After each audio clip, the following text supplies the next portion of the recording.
Doctor साहब भाई, जो मुरूसी सियासत है इसके हवाले से आप क्या कहेंगी, जिससे मुल्क और कौम का मुस्तकबिल भेंट चढ़ जाए और सियासत अवाम की खिदमत की बजाय ज़ाती मफादात रिश्तेदारियों का खेल बन के रह जाए?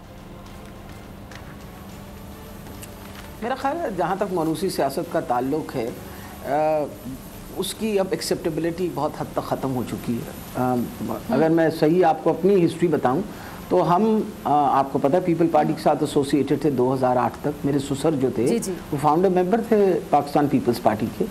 बीबी ने बड़ी स्ट्रगल की। बीबी और इसके स्ट्रगल में ज़मीन आसमान का फ़र्क है। उनके वालिद साहब फांसी लगा दी गई थी जब उनकी उम्र 26 साल थी। उसके बाद उन्होंने अपना सियासी करियर ख़ुद डेवलप किया। उन्होंने जो स्ट्रगल की खुद की और उन्होंने अपनी एक जगह बनाई सियासत के अंदर।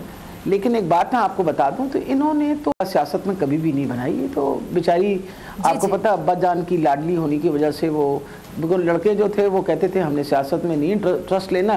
तो अब नवाज शरीफ साहब के लिए बड़ा इम्पोर्टेंट था कि उनके वर्से में कोई ना कोई बंदा खड़ा रहे और उन्होंने इसको मरियम को कहा कि भाई तुम मेरे साथ रहो।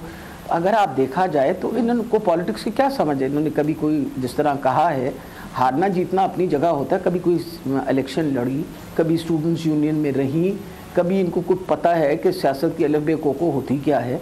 ये तो इनको तो इस बेचारी को तो बचपन से ये बताया गया कि हम हुक्मरान ख़ानदान हैं।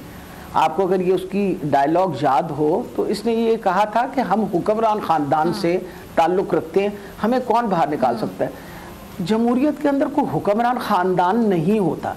हमने इस वजह से छोड़ी थी पीपल पार्टी जब जरदारी ने बजाय किसी पार्टी के मेंबर को सीट देने की चेयरमैन की उसने खुद ले ली और इसकी वजह से पीपल पार्टी को जितना नुकसान हुआ वो शायद दो मार्शल लॉज ने उसको नुकसान दे सका। ये अब ये जो बीबी हैं ये भी इस नून लीग को वो नुकसान दे रही हैं जो कोई और नहीं दे सकता था। वजह ये आपके सामने इनके साथ जो चलते हुए साथी हों वो साथी साथ छोड़ रहे हैं। वजह उनकी उम्रें गुजरी सियासत में स्ट्रगल करते हुए। उन लोगों ने इलेक्शनें लड़ी, उन्होंने इलेक्शनें जीती। They became a part of the government. उनको गवर्नेंस के एक्सपीरियंसेस थे। अब उनके ऊपर आप एक उसको बिठा दें जो आके और इस तरह की बात। मैं तो कई दफ़ा इतनी इमेच्योर एटीट्यूड के साथ तो बात करती हूँ, मैं हैरान होती हूँ कि अगर वालिद साहब को इतना शौक था तो ग्रूमिंग तो प्रॉपरली करवा लेते। लेकिन वालिद साहब भी वैसे ही थे तो उसकी क्या ग्रूमिंग, इनकी खाक और मट्टी होगी। इनकी तो ग्रूमिंग इस तरह की हुई है। 2 नंबर काम आप करवा लें जितने करवा सकते। अगर आपको ये वीडियो पसंद आई तो सब्सक्राइब करें और बेल आइकन पर क्लिक करें। खूने नाहक बहुत पी चुकी ये जमीन, अब कोई दिन में ये खून उगलने को है।